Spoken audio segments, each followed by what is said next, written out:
जय मा चांदनी मा, जय बाबा शिव बाबा। आशा करी आनंदमयी चांदनी माয়ের কৃপায় সবাই খুব ভালো আছেন। আমিও খুব ভালো আছি। আজ international rural women's day. Instagram নয়, আমি সত্যিকারের গ্রামে গেছিলাম। তার মধ্যে দুজন ছিলেন খুব বড়, তারা সমাজকর্মী, তারা আমার বান্ধবী, তাদের সঙ্গে গেছিলাম। তো আমরা একটা গ্রামে গেছিলাম। সেই গ্রামে আমরা গেলে ওদেরকে ফোন করে, একজন ভদ্রমহিলা আছেন, তাকে ফোন করে যাইও না। তো গেলে মানে দাওয়ায় বসতে দেয় ওরা।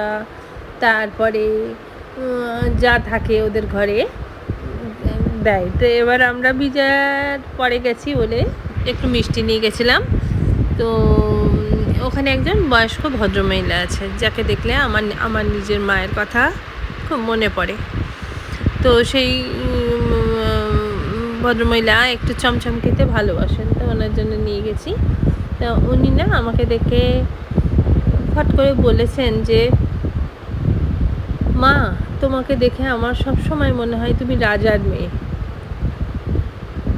তো আগের দিন হলে হয়তো আমি একটু লজ্জিত হতাম বা কিছু হতাম, কিন্তু বেদান্ত পড়ে বা স্বামীজির মুখে শুনে, স্বামীজিদের টক শুনে মানে আমি অনুধাবন করেছি যে আমরা সকলেই ঈশ্বরের সন্তান, আমরা সকলেই রাজপুত্র বা রাজকন্যা, সে বিষয়ে কোনো সন্দেহ নেই।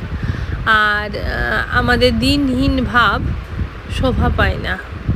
বেদান্তে মানে স্বামীজির সব থেকে বড় কথা ছিল যে কেউ দিনহীনভাবে থাকবে না, কারণ আমরা ঈশ্বরের সন্তান, ওই রাজপুত্র বা রাজকন্যা প্রত্যেকটা মানুষ। তো এই বেদান্ত নিয়ে কথা বলতে গিয়ে আমার মনে পড়লো, আমার না একটা কোয়েরি ছিল যে সনাতনী কাদের বলে। আজকাল সনাতনী কথাটা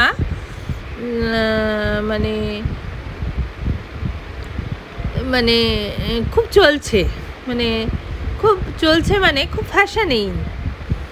তো সনাতন ধর্ম বা সনাতন ধর্মটা এসছে বেদ থেকে।